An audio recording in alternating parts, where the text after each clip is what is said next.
Today we're speaking on the topic of science and wildlife ecology, which is not something you would normally associate with dyslexia. But this amazing lady has been doing some fascinating work, from counting koalas to catching rats to feeding birds. She's passionate about people's engagement with wildlife in their own back gardens and empowering people with the knowledge to use their garden as a habitat. I'd like to welcome to the show Grainne. Thanks so much for coming on the show today. Thank you for having me. So how did you end up in the area of wildlife ecology and in particular coming from Ireland to Australia? Well, I was born wanting to work with wildlife. I started feeding birds when I was the age of 4. It's always been in my blood. I never wanted to be anything else. And I did my PhD. I eventually, went through the system and I did my PhD on badgers and its relationship to TB, which is cattle tuberculosis, and how it transfers from animal to animal. So after working on badgers for 3 years, I was like, where in the world do badgers not exist? Because I was sick of looking at them. And I decided, Australia. Why not come to Australia? So we wanted to travel. Myself and my partner have always travelled. So we decided to come to Australia. And 10 years later, we haven't looked back. Badgers. Yes. Something we don't have in Australia. No, that's why I chose it. I was sick of looking at them. You have a lot of badgers in Ireland. Oh yeah, and in the UK and over Europe. They kind of take the wombat's niche. So, the mammal that burrows, lives in social groups, moves about the landscape, and have adapted very well to farmlands. So they're actually doing quite well, but they do carry TB, tuberculosis, from cattle to badger. So it's a wildlife animal conflict that I was involved in solving. I remember seeing them when I lived in England, but I'd never really thought about them being in Ireland as well. Oh yeah, and in Europe, yeah, and in France, yeah, all over the place. Wow, there you go. And so, they are similar then to the wombat. Yeah, right. and they live on agricultural land, so a lot of farmers know them well. Know them well. So you grew up in Ireland, and how old were you when you found out you were dyslexic? So I knew there was something up with me from day one because of a speech impediment I had. So, and also I was left-handed and I didn't reach all the milestones like kids should. Riding a bike was one of the biggest things for me, and tying a shoelace. And again, being left-handed and always just being so clumsy. Some people who are dyslexia are not always left-handed, but some are. And I was one of the lucky ones who had that to complement my dyslexia. So it's very unbalanced, very uncoordinated. And with the speech impediment, and then going to school and just ride off not passing. And we knew all along, but because it was the 80s and the 90s, it wasn't really properly diagnosed. It was just it's just a spelling and writing problem, that's all it is. And I thought my speech was a whole different problem, and with my speech I was told I was lazy and my speech would improve as I got older, and it wasn't. It was a speech impediment. So I always knew I had dyslexia.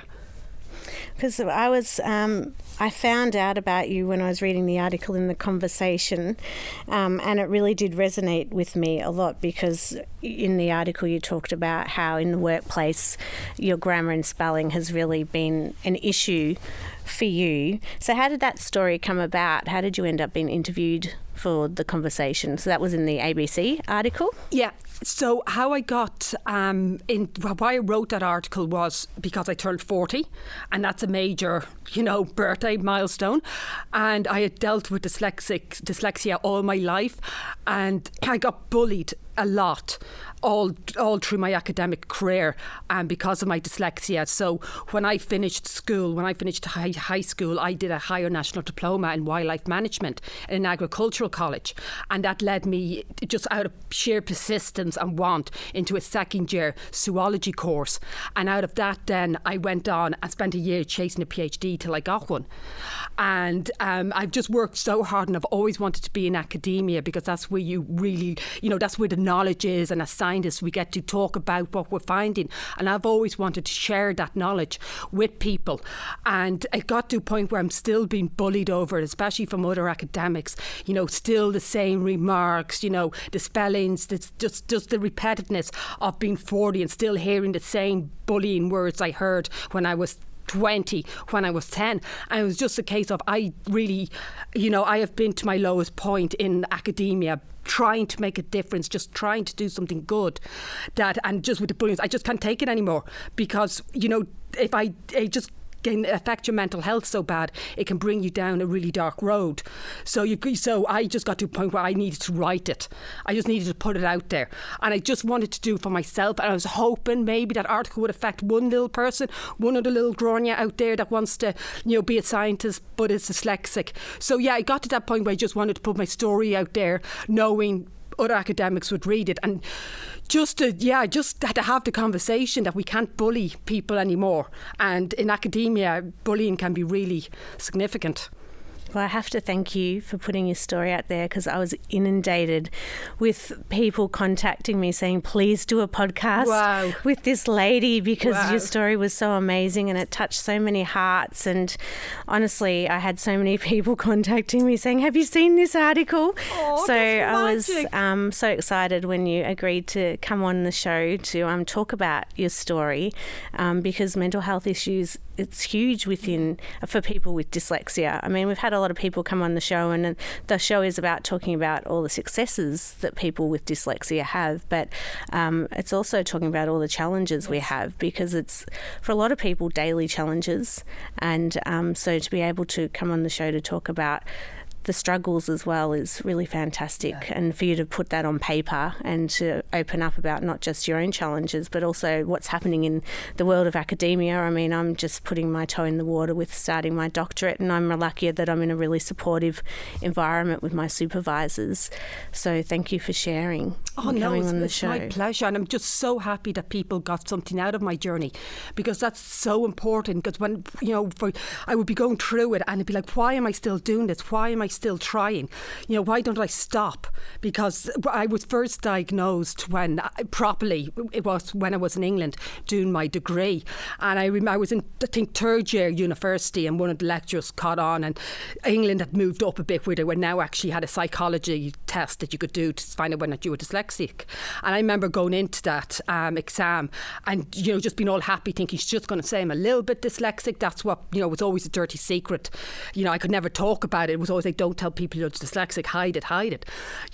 But I couldn't hide it, because it just is who I am, because it affects so many parts of my life. And this struggle in academia has been incredibly difficult. It's not been easy. So don't think, she can't be that bad if she's in academia. No, I am, and it's a bloody struggle. And why am I still doing it? I don't know, but I'm still fighting. But anyway, once I got diagnosed officially, I remember going in and just thinking it'll be fine. And I was asked to do all these exams.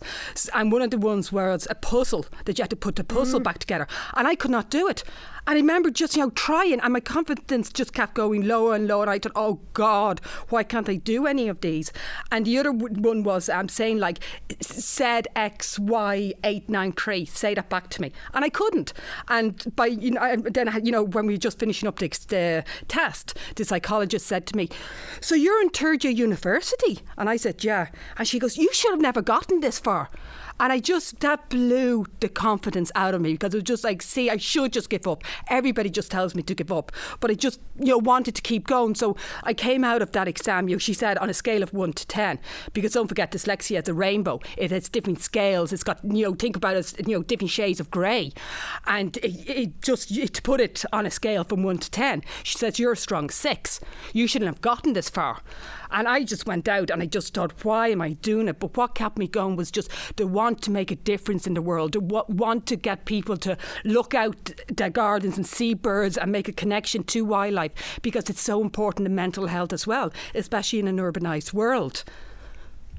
It is so important to be able to connect, to be able to go outside, and that's what on the website we talk about in our section on mental health, is getting outside and reconnecting back to nature. And I work a lot in Aboriginal health, and Aboriginal talk about getting back to country and being connected to land, and it is so important. And so it's fascinating that you ended up working with animals and with country. And I've worked with Aboriginals. I was just just felt so privileged by working with Aboriginals. And I was out on that country, and they gave me a black fella's name. They called me Rain Girl because I kept bringing the rain with me. But yeah, working with them and that connection to country. And I know we can say it's superstitious, does it even exist? But I've really felt it. I have felt the elders talking to you in the breeze. Like, I really have. I feel a huge connection to this country. And because this country is built on a lot of immigrants, we need to get those immigrants more in touch with the nature they see around them. So anyway, I'm going off on a different topic here. But basically... It is my other passion. But basically, yeah, so what I feel like my research is very applied. It was always with people, working with people. How important is it about disclosing dyslexia in the workplace for you, and how do you think that's helped with your mental health? I think it's very important, especially throughout your life. When you're in school, when you're in compulsive education, you're constantly surrounded by other kids, and academia is so important at that stage because you're in school for the first time for 5 or 6 hours a day. And kids with dyslexia in those classes, even the littlest thing that's said to them by the teacher or by a classmate can really affect their confidence. And this happened with me because I couldn't really speak properly till I was 10, and I kept, my writing was, forget about it. And, my confidence was always very low, and that always put me in a position of being more of a victim and made me open up to getting bullied. And when I went to secondary school from the age of 13, 14 up to my leaving cert, I worked with the absolute intelligent people in the class to try and help me get those marks. So why I did pass subjects, and I had to drop Irish. So Irish is a subject we do still, and a lot of people would nearly be fluent in Irish. But I remember the day at the age of 15 I was told I had to drop it because I was just going to hold me back. So I dropped it, but I remember being really, really sad about that. But this allowed me to do fewer subjects for my leaving cert. So by having fewer, I could really concentrate on them. And then I went and did a higher national diploma in wildlife management, and that was very applicable. I was using my hands a lot. We were out, catching birds or out stalking deer, and that really helps you build those skills. But trying to get it down on paper was always difficult. And there are learning supports for you, but I think the whole aspect of mental health is the constant erosion of your confidence. It's day in, day out. You don't even feel it anymore because it's just constantly there. You can't write properly, even filling out a questionnaire or filling out, a form in a hospital can be a drama because your spelling's just, you don't know how to spell and you're embarrassed to say.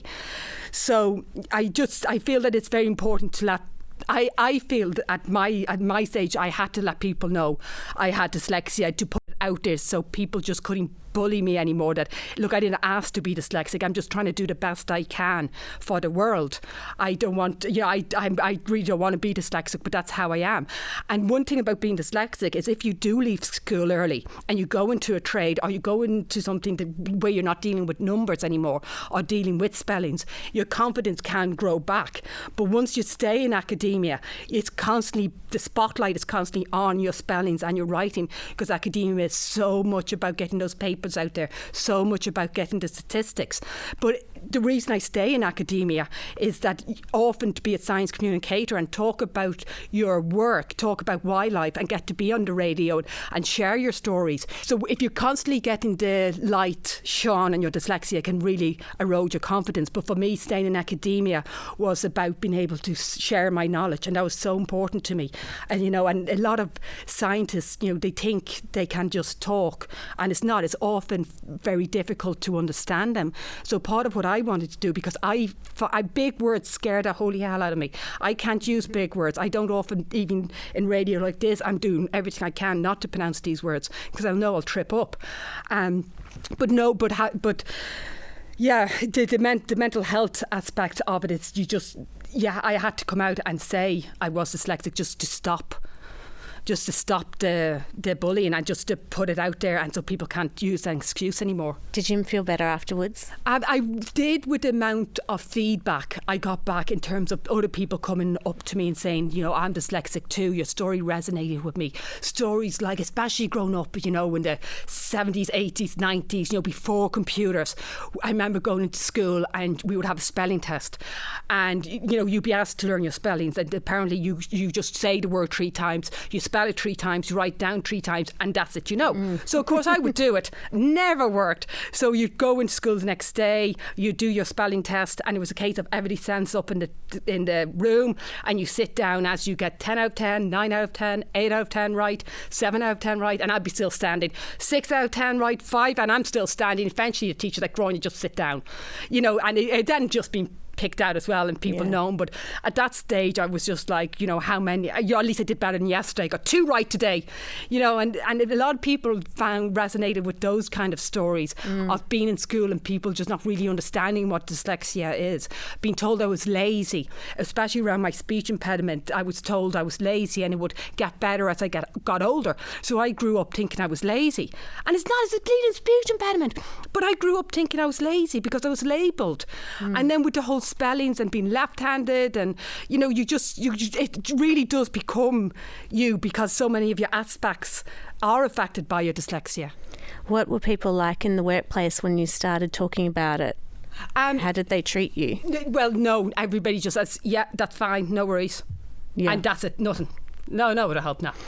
Yeah, I've felt that when I've told people, they say okay as if they understand until they start to see your work, and then they start to get frustrated with you, because then they really see what you actually mean, because they don't really understand.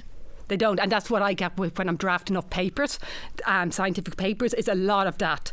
And it's just, oh my God, I told you I was dyslexic. You said you were okay with this. What's going on now? Yeah. And that can be incredibly frustrating. And at the age of 40, you know, I got told, I've got my PhD back in 2007, and I've been working in academia ever since. I'm getting told by one of my co-authors last year, you are now writing at the level of an honours student, as in a 4th-year undergrad student. And I'm like, well, at least I'm that high now. You know, at least that's something.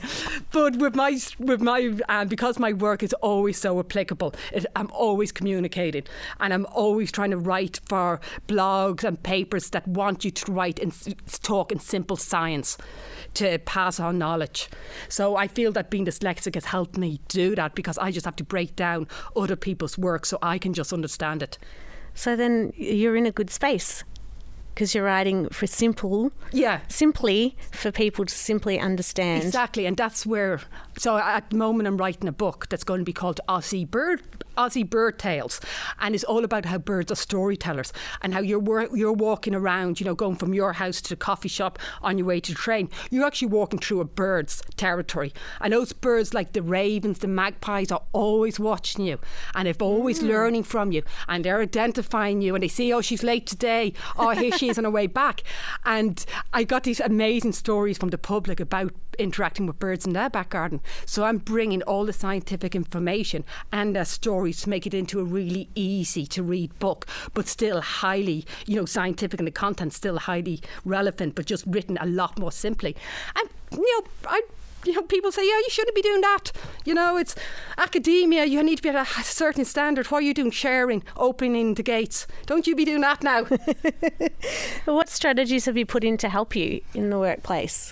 So again, because I'm in academia and I'm writing the whole time, it's just rewriting, just doing things over and over again. Then unfortunately, you can only reread your own work so many times, and you don't always get the mistakes, and spell check doesn't always work. And all this, and then, you know, eventually I do have to give it away, the paper, and then I would give the paper to one of my co-authors, and then the anxiety would start within me, and, you know, waiting for it to get it back, because I knew, oh, here we go, it's going to come back with the insults, you know, surprise me, don't insult me, come on, surprise me. Nah. So for me, it's going through the bullying. So every time I give the paper, I get it back with the insults, the same old, your stats aren't good enough. Why maths is a big part of dyslexic, especially, you know, when the alphabet gets involved in maths, you know, it's just, and I need help, and I just need so much help. You think, well, should I even be here? You know, people would argue, well, maybe you shouldn't be there. Maybe, you know, you're punching above your weight. But then, being dyslexic, I just always wanted to do this, and I refuse to let that stop me. I'll try to work with it. But it's incredibly tiring, because it is not, academia is not, one of the nicest places, let me be political here, one of the nicest places to work, because it can be highly competitive and can be highly about getting all the papers into the best journals. And I'm never going to do that being dyslexic. But for me, instead of getting my paper in some high impact, high important journal, I'd rather get it into a good blog where people are actually going to read it. So already I'm not even on the same path as some of the other academics, because they're all higher impact, better. I'm like, no, for me it's how many normal people read it. So while I did dyslexia in academia, I never became a chemist. I never became, I always worked with animals, birds, people. And that's probably the biggest strategy, but it's still academia. It's still stats kill me today, my grammar, my paper quality. Well, that's why I want to do my doctorate. It's really to help people, employers in the workplace, treat their employees that have dyslexia better. It's not so much to get a lot of academic papers written against my supervisor's judgment, I'm sure. So how do you help maintain positive mental health? Because like we were talking before the podcast around the impact of dyslexia on mental health, and how it really is a challenge to stay positive, and you can have real lows because it's a daily battle. Even we were talking about being on Facebook, and we were both saying, well, I'm not on Facebook because I don't want to put posts out there that have grammar, and it's a brutal world. Even just texting, I mean, things can be so mixed up just in a text. I can end up in a fight with people by sheer accident because I've misread something. And it's frustrating because you think, people, you already know I'm dyslexic. Why would you think that I'd write that? Like, come on. You've known me for how many years? Or with a partner, come on, why would I write that? So even simple things like that can end up causing huge dramas. So how do you keep positive? And I mean, you're clearly resilient and persistent in what you love, because you love it and you want to show that passion to the world. And being resilient was part of being dyslexic.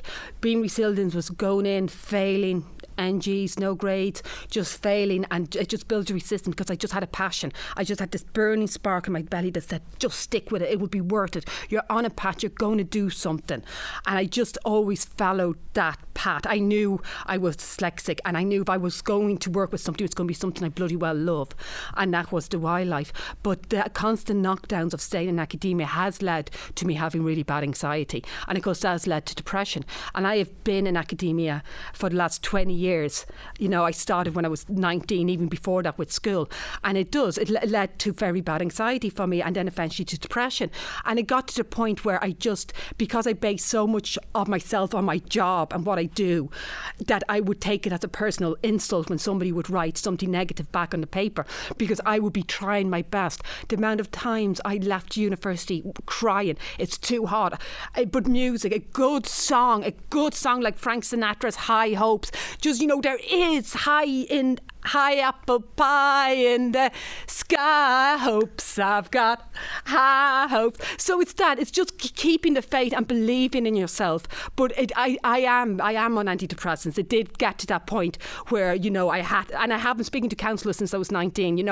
It's very much affected my mental health, and I'm just sick of it. And the thought of little kids going into school and having anxiety because I'm worried about the spelling test, like that has just broken my heart. I thought it was just me because I stayed in academia, but once I started getting those emails from people, I could see how many other people it affected.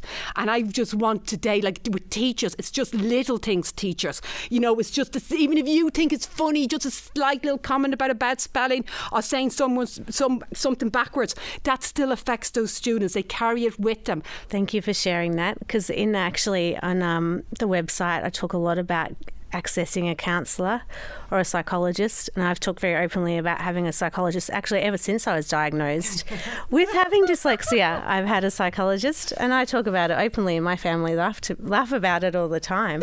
But it's really, really important. And I was interviewed for an article for New South Wales University the other day, and someone said, what is a tip? And I said, get a psychologist, have someone that you can debrief to about it, because it is ongoing challenges all the time. So thank you for sharing that. No, just one more thing before we finish up. It's also mums and dads. If your child is coming back and the dyslexia is really shown, the writing's really bad, try to focus on other good stuff as well, such as good football player, good at art, really crafty, maybe a great singer. So, you know, while the kids, you know, until the age of 10, 11, their lives are dominated by school, learning to read, learning to write, learning to do maths. Yes, please encourage your kids to stay in school. That would be my other message. It's stay in education. Don't let them beat you. We can change the system together. We just start the conversations. So mum and dad's, just lots of love to the kids on the things they can do well, and the things they can't do well, more of a neutral response than a negative response, because dyslexia is never going to go away. I thought by the time I'd be 40 I wouldn't be dyslexic anymore. I honestly thought the day I got an entrance to my PhD programme, I thought, that's it, I don't have dyslexia anymore, definitely don't have dyslexia anymore. And one of the first reports I wrote was badgers need effication to get over TB, not vaccination. I wanted to write the word vaccination, but I just could not see the two differences. But I was sure dyslexia was going to be gone by the time I got my PhD. Nah, it's with you forever. So, you know, it's part of the child's development with dyslexic, and you've got to get them to be resilient by encouraging them with things they're good at and just neutral response to things they're negative at, because, you know, it's dyslexia. You won't be able to become a good speller or really, you know, good at math. It is a disability. As much as I would love to break the glass ceiling and just fly through it and overcome it, it's always there. Acceptance, and I've always fought it. Maybe at 40 I'm finding acceptance. It is always there. And you're right, it is about acceptance. We're both, well, I'm nearly 40, and it is actually about acceptance, because it is a disability. It is. And unfortunately, because it's a hidden disability, it's a harder one to accept, because and it's such a shade, so many colours in dyslexia because of different scales of it.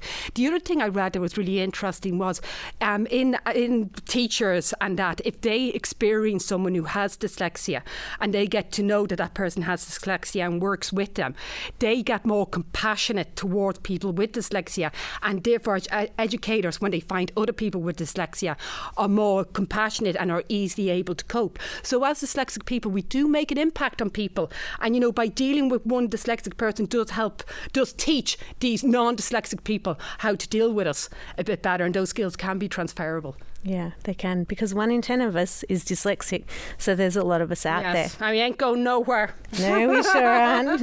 We're going to be more and more visible. Yes, that's one thing about us dyslexics. Yeah, because there's more and more of us advocating like you. So thank you so much for coming on the show today. My pleasure. It's been an absolute pleasure. It's been amazing to hear your story and all the wonderful work you're doing. Thank Not you. just with birds, but for advocating and for speaking out, and showing all the great things that you've done, but also that, you know, there are challenges, but there is. There's ways of managing those challenges. Just sheer persistence. Just keep going. Work for what you want. So thank you. Thank you. Hopefully we can talk to you again another time. I would love to. If you'd like to hear more about Grainne's inspirational work, the conversation article she wrote, My Dyslexic Perspective on Academia, head to the Dear Dyslexic website to find out more at deardyslexic.com. Also, if you haven't already done so yet, make sure you sign up to our mailing list so you can keep up to date with all the work that we are doing at the Foundation. Head to deardyslexic.com. And don't forget, if there's anything you've heard today that you've found distressing, you can contact Beyond Blue 1300 22 4636 or Lifeline 13 11 14. Thanks so much for joining us today, and until next time, bye for now.